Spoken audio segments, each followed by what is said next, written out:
तुम महबूबा मुफ्ती के साथ हो, मगर जो कश्मीर में हो रहा है मिस्टर प्राइम मिनिस्टर, ये गलत हो रहा है। हमको कश्मीरियों का यकीनन हिंदुस्तान का टूट हिस्सा है कश्मीर, इस पर कोई कॉम्प्रोमाइज नहीं किया जा सकता।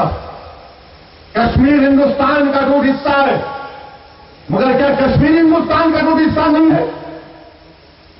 क्या हम कश्मीरियों से मोहब्बत नहीं करेंगे?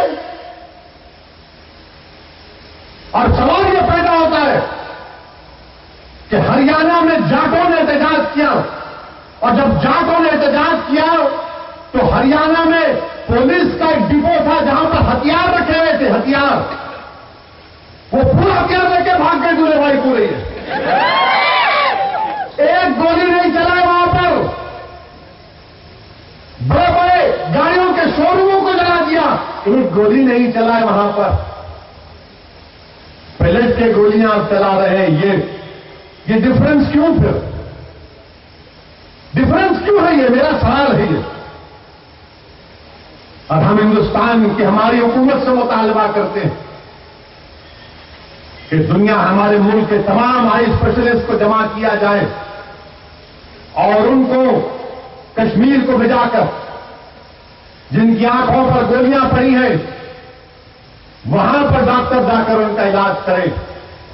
हम भी नहीं चाहते कि कोई कश्मीरी सेपरेटिस्ट और मिलिटेंट के खिलाफ जाए। हम चाहते हैं कश्मीरी हमारा पीछे आए, मगर हम क्या कर रहे हैं देख लो आप।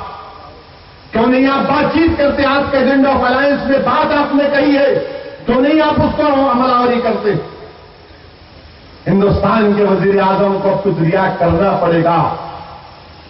हिंदुस्तान के वजीर आजम को अपनी पार्टी जो पावर शेयर कर रहे हैं एजेंडा ऑफ अलायंस के ऊपर, उनको बात करना पड़ेगा। कश्मीर हिंदुस्तान का टूट हिस्सा है और रहेगा इंशाअल्लाह ताला। कश्मीरी भी हमारे दिल और जिगर का हिस्सा है। कश्मीर हमसे दूर नहीं है, वो भी हमारा भाई है और उनकी तकलीफ को महसूस करना जरूरी है। हम दहशतगर्दी की ना कश्मीर में तारीफ करते, ना दुनिया में करते, ना कहीं पर करते, मगर मुल्क को एक होकर इन कश्मीरियों के जख्म को दूर करने की जरूरत है। वहां पर अगर किसी पर जुल्म होता है पुलिस वालों पर, वो भी खत्म होना चाहिए। मेरे अजीज दोस्तों और बुजुर्गों,